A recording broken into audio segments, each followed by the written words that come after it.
सच्चाई तो ये है कि ये सरकार पेपर लीक इसलिए करा रही है कि सरकार नौकरी नहीं देना चाहती, रोजगार नहीं देना चाहती, उन नौजवानों का भविष्य नहीं बनने देना चाहती। कि नौजवान जब भी तैयारी कर कर के जाता था और परीक्षा दे करके लौटता था तो उसको पता लगता था कि पेपर लीक हो गया। उसकी मार जनता को सता रही है।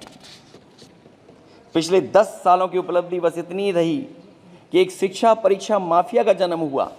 अध्यक्ष महोदय, जिस समय चुनाव में थे और उत्तर प्रदेश में वो हालात देखे हैं कि नौजवान जब भी तैयारी कर कर के जाता था और परीक्षा दे करके लौटता था तो उसको पता लगता था कि पेपर लीक हो गया।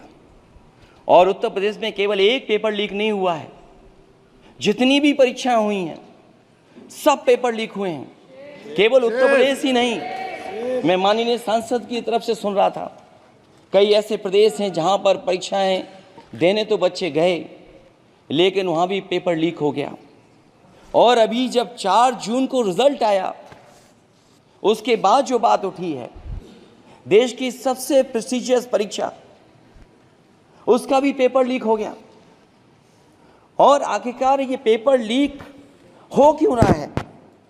सच्चाई तो ये है कि ये सरकार पेपर लीक इसलिए करा रही है कि सरकार नौकरी नहीं देना चाहती, रोजगार नहीं देना चाहती, उन नौजवानों का भविष्य नहीं बनने देना चाहती। पिछले 10 सालों की उपलब्धि बस इतनी रही है कि एक शिक्षा परीक्षा माफिया का जन्म हुआ है, जिसने तथाकथित अमृत काल में युवाओं के भविष्य की आशाओं को ही जहर दे दिया है। जो सरकार उम्मीद को मार दे, वह न तो वर्तमान को सुधार सकती है न भविष्य को संवार सकती है। सरकार आशा का प्रतीक होनी चाहिए, निराशा का नहीं। उसकी मार जनता को सता रही है। पिछले 10 सालों की उपलब्धि बस इतनी रही कि एक शिक्षा परीक्षा माफिया का जन्म हुआ। अध्यक्ष महोदय, जिस समय चुनाव में थे और उत्तर प्रदेश में वो हालात देखे हैं कि नौजवान जब भी तैयारी कर कर के जाता था और परीक्षा दे करके लौटता था तो उसको पता लगता था कि पेपर लीक हो गया। और उत्तर प्रदेश में केवल एक पेपर लीक नहीं हुआ है, जितनी भी परीक्षाएं हुई हैं सब पेपर लीक हुए हैं। केवल उत्तर प्रदेश ही नहीं, मैं माननीय सांसद की तरफ से सुन रहा था कई ऐसे प्रदेश हैं जहां पर परीक्षाएं देने तो बच्चे गए लेकिन वहां भी पेपर लीक हो गया।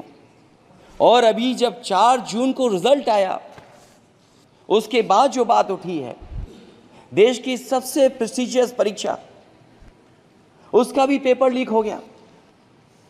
और आखिरकार ये पेपर लीक हो क्यों रहा है?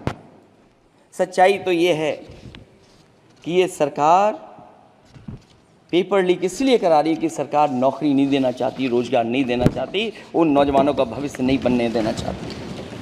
पिछले 10 सालों की उपलब्धि बस इतनी रही है कि एक शिक्षा परीक्षा माफिया का जन्म हुआ है, जिसने तथाकथित अमृत काल में युवाओं के भविष्य की आशाओं को ही जहर दे दिया है। जो सरकार उम्मीद को मार दे, वह न तो वर्तमान को सुधार सकती है न भविष्य को संवार सकती है। सरकार आशा का प्रतीक होनी चाहिए, निराशा का नहीं।